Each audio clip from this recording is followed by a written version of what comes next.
On behalf of TVLesson.com, I'm Dr. Laura Grashow, a licensed child psychologist here in South Florida. Okay, so let's talk about how to become a good listener. And parents, this one is aimed at you. It's so important and so helpful to learn how to listen to what your child is saying, because you can get them to open up and tell you all kinds of things.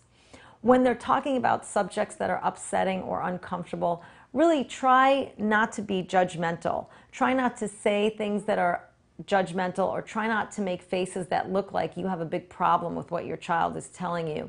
Just sit and listen quietly and stay calm and be patient, and ask short, simple questions such as, what do you think about that? Or can you tell me any more about that? Or, I wonder why that happened.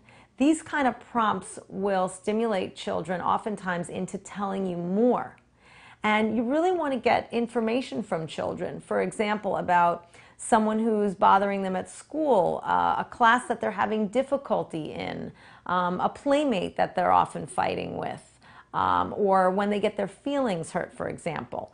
Sort of cutting children off and saying, well, you shouldn't feel this way, or just sit still and do your work, doesn't really solve the problem, because it's not allowing you to get enough information.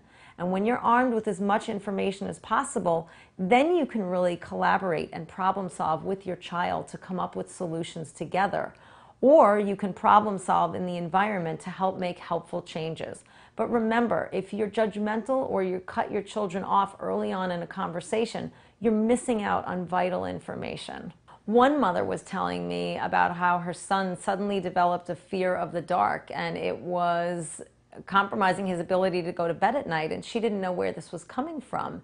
And it turned out that he had recently been at a sleepover party and watched a scary movie with his friends. And she said to him, "Oh, that movie didn't bother you." And then she stopped herself and said, "But actually, did it bother you?" And it turns out that there were certain parts in the movie that were really scary for him. And when they sat down and talked it over, he felt much better, and this sudden fear of the dark really dissipated.